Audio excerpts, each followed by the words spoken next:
and go. Here we are once again in paradise. Yes, bringing you art from the deck. A different kind of play. Yes. So welcome to Quarantine Theater.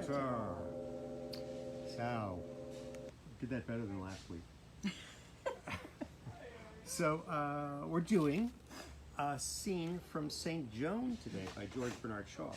And I thought that we could talk a little bit about Shaw and St. Joan before we did it. Many of you know who G.B. Shaw was, or Bernard Shaw was. Many of you may not. He's kind of fallen out of favor as a playwright. When I was a young actor during the Punic Wars, you seldom saw a theater company go 2 seasons without doing a Shaw play. But now he's almost never done. So I just want to talk a little bit about him. I love Shaw. I worked on many of his shows.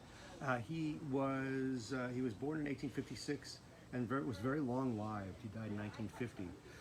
He was an incredibly prolific playwright. Huge list of plays he wrote.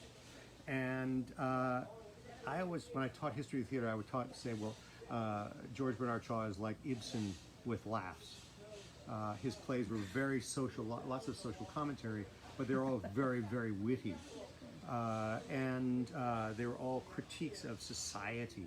And they could be everywhere from wonderful domestic comedies like Misalliance, which takes place in an English country estate, and everyone's living a tidy life until a plane crashes into their winter garden, and the old lover of the beautiful young woman from the household gets out of the plane, along with his Russian mechanic.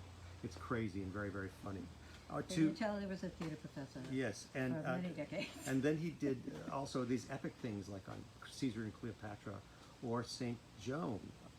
He's probably best known for Pygmalion, which we all know is made into My Fair Lady, which is a play about how we judge people by how they sound, and how he was very, very, very critical of that. So he was a celibate all his life, although he was married, and he was a member of Fabian Society. The Fabian Society was basically the English society that advocated for socialism.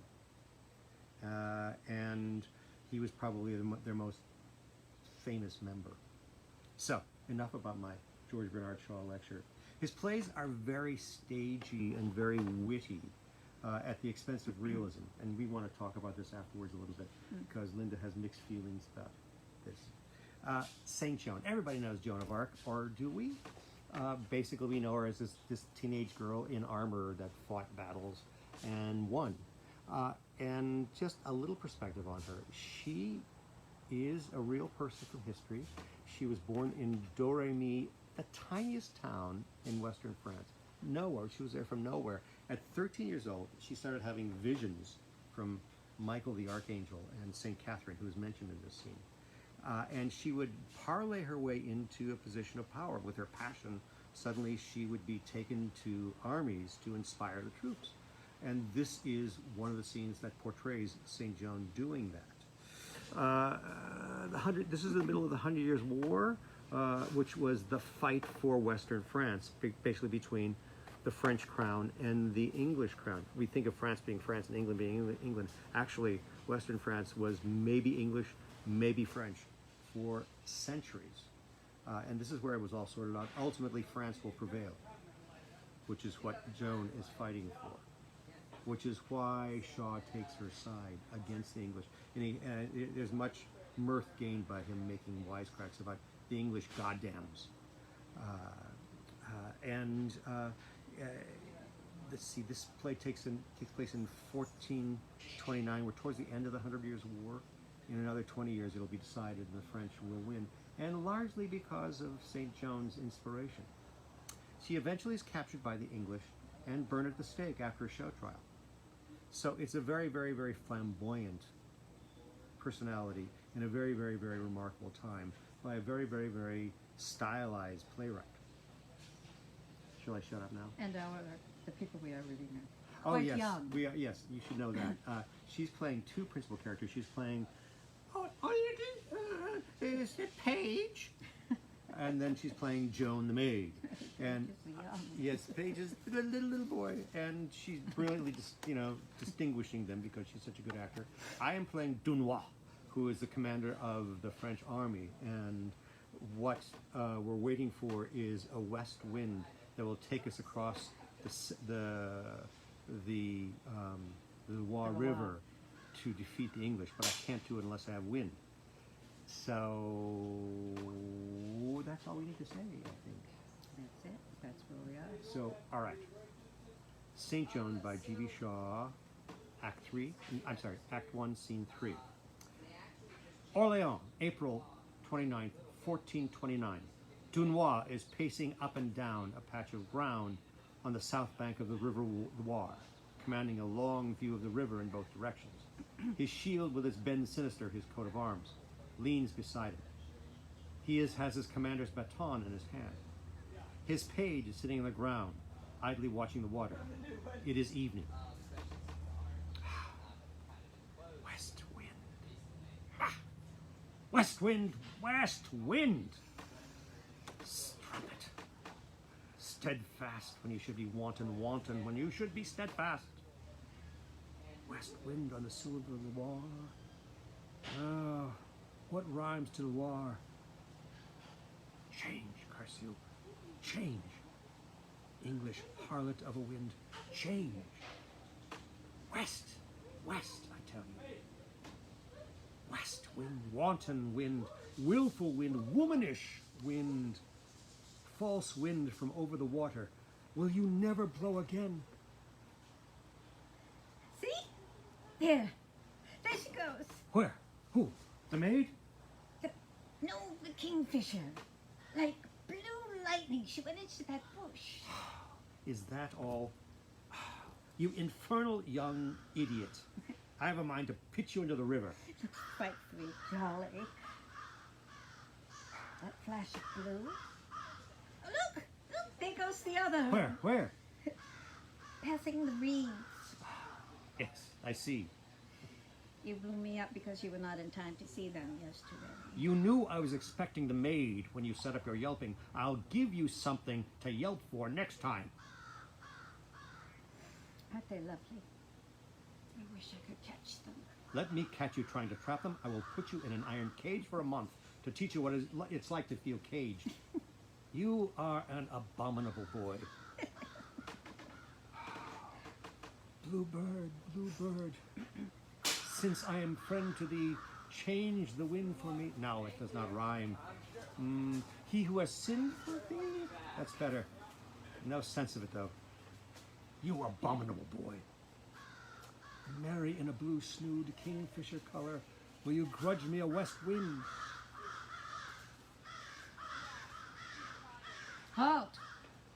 Who goes there? The maid. Let her pass. Hither, maid, to me. Joan enters in splendid armor, rushing in a blazing rage. You bastard of Orléans. You see the bend sinister? Are you Joan the maid? Sure. Where are your troops? Miles behind. They have cheated me. They brought me to the wrong side of the river. I told them to. Why did you? The English are on the other side. The English are on both sides. But Orléans is on the other side. We must fight the English there. How can we cross the river? There is a bridge. In God's name, then, let us cross the bridge and fall on them. It seems simple, but it cannot be done. Who says so? I say so. And older and wiser heads than mine are of the same opinion. Then your older and wiser heads are fat heads. They have made a fool of you. And now they want to make a fool of me, too, bringing me to the wrong side of the river. Do you not know that I bring you better help than ever came to any general or town? Your town? Your own? No. The help and counsel of the King of Heaven.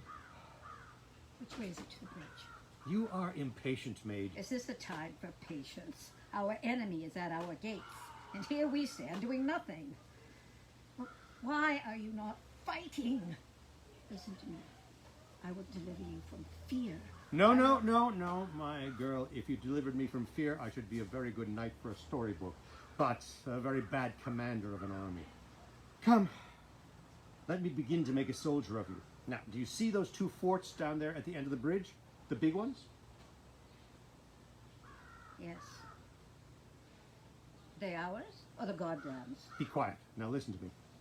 If I were in either of those forts with only 10 men, I could hold it against an army.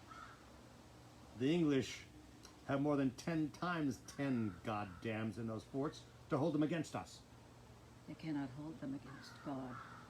God did not give them the land under those forts. They stole it from him. He gave it to us. I will take those forts. Single-handed? Our men will take them. I will lead them. Not a man will follow you. I will not look back to see whether anyone is following. Ah, good. You have the makings of a soldier in you. You are in love with war. Oh. The Archbishop said I was in love with religion. Aye, God forgive me. I'm a little in love with war myself, the ugly devil. I'm like a man with two wives. You want to be like a woman with two husbands? I will never be. I will never take a husband. A man in Toul took an action against me for breach of promise, but I never promised him. I am a soldier. I do not want to be thought of as a woman. I will not dress as a woman. I do not care for the things women care for. They dream of lovers and of money. I dream of leading a charge and of placing the big guns. You soldiers do not know how to use the big guns. You think you can win battles with a great noise and smoke. That's true. Half the time the artillery is more trouble than it's worth. Aye, lad. But you cannot fight stone walls with horses. You must have guns, and bigger guns, too. Aye, lass. But a good heart and a stout ladder will go over the stoniest wall. I will be first up the ladder when we reach the fort, bastard. I dare you to follow me. You must not dare a staff officer, Joan. Only company officers are allowed to indulge in displays of personal courage. Besides, you must know that I welcome you here as a saint, but not as a soldier. I have daredevils enough on my call if they could help me. I am not a daredevil. I am a servant of God. My sword is sacred. I found it behind the altar in the church of St. Catherine, where God hid it for me. And I may not strike a blow with it. My heart is full of courage, not of anger. I will lead, and your men will follow. That is all I can do, but I must do it, and you shall not stop me. All in good time. Our men cannot take those forts by a sally across the bridge. They must come by water and take the English in the rear on the side. Then make rafts and put big guns on them, and let your men cross to us. The rafts are made, the men are embarked, but we must wait for God. What do you mean? God is waiting for us. Then let him send us a wind, then. My boats are downstream. They cannot come up against both wind and current. Now we must wait until God changes the wind. Come, let me take you to the church. No, I love church, but the English will not yield to prayers. They understand nothing but hard knocks and slashes. I will not go to church until we have beaten them. You must. I have business for you there. What business? To pray for the west wind. I have prayed. I have given 2 silver candlesticks. My prayers are not answered. Yours may be. You are young and innocent. Ah, yes. You are right. I will pray. I will tell St. Catherine. She will make God give me a west wind. Quick, show me the way to the church. The page suddenly sneezes violently.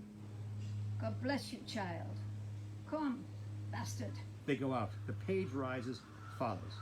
He picks up the shield and is taking his spear when he notices the pennon, the flag, which is now streaming eastward. Senor! Senor, mademoiselle! What is it? The kingfisher? Oh, a kingfisher. Where? No, the wind! The wind! That is what made me sneeze. The wind has changed. God has spoken, kneeling, handing his baton to Joan. You command the king's army. I am your soldier. The boats have put off. They are ripping upstream like anything. Now for the forts. You dared me to follow. Dare you lead?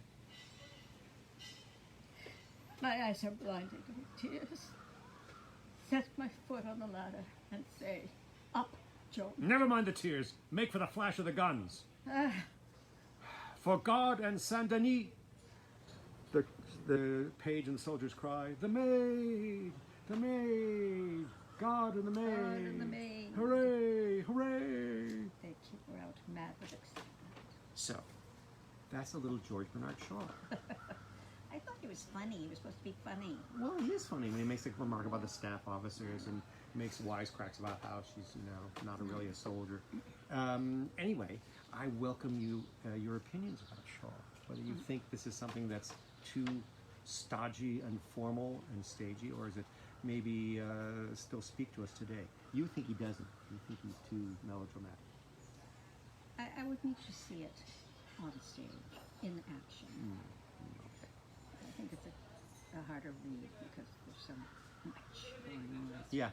Yeah, and there's a lot going on in Shaw. Usually he's juggling 4 or 5 themes at any given moment. He's a very, very, very bright playwright, and really worked hard to make the world a better place with his plays. Here's an interesting thing. His there's a hummingbird right there. He wrote these very popular plays in London. They came to New York, and they were long plays, and the theaters weren't used to having long plays like that, and they had to change the schedule for the subways and the trains so people could watch the whole play and still get home. Oh, There was a hummingbird that whole time. he was blessing. He was obviously a hummingbird that likes okay, theater. so I love what we just read. Okay. All right. I love him. He's my favorite playwright. So,